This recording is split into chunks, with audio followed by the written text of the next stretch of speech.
Ben kendi adıma çok şey öğrendim bugün. Uygulama açısından da öğrendim. Aynı zamanda da ekip arkadaşlarımın biraz hayata bakış açısını görebildim, öğrendim. O yüzden benim adıma oldukça keyifli bir deneyim oldu. Senin moderasyonu oldukça objektifti. Kullanılan teknik muazzam bence. Her ilişki için, her grup için, iki kişi, eşler arasında bile, anne çocuk arasında bile hani sık sık yapılması gereken bir yöntem olduğunu düşünüyorum. O yüzden çok teşekkür ederim zamanın için.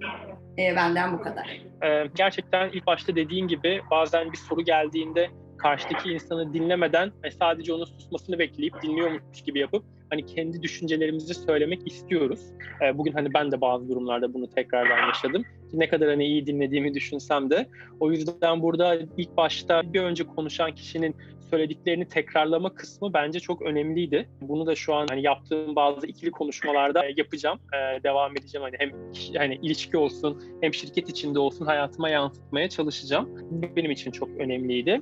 Onun dışında yine burada gördük ki hani söylediğimiz kelimeler, kullandığımız kelimeler farklı olsa da karşıdaki kişinin ne demek istediğini biliyorsak orada aynı paydada buluşabiliyoruz. Ama karşıdaki kişinin ne demek istediğini bilmek için de o kişiyi birazcık daha tanımak gerekiyor. Yoksa o kişiyi tanımadan ne demek istediğini anlamamız zor. O yüzden kendimizi birazcık daha iyi tanımamız, değerlerimizi bilmemiz gerektiğinin önemli olduğunu gördüm.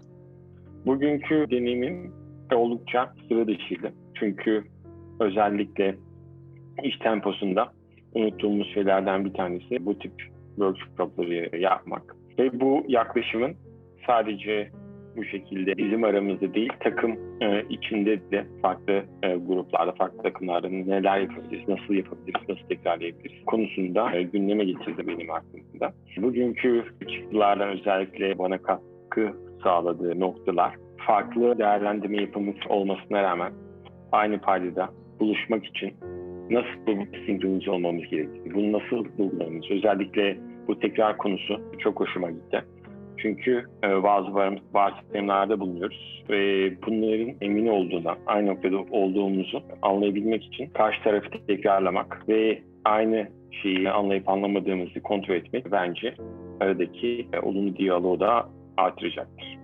Öncelikle Mehir, bu alanı tuttuğun için çok teşekkür ederim. Çok keyifli bir yolculuk oldu. Senin deneyimin ve katkın, bize rehberliğin burada bence çok yol gösterdi.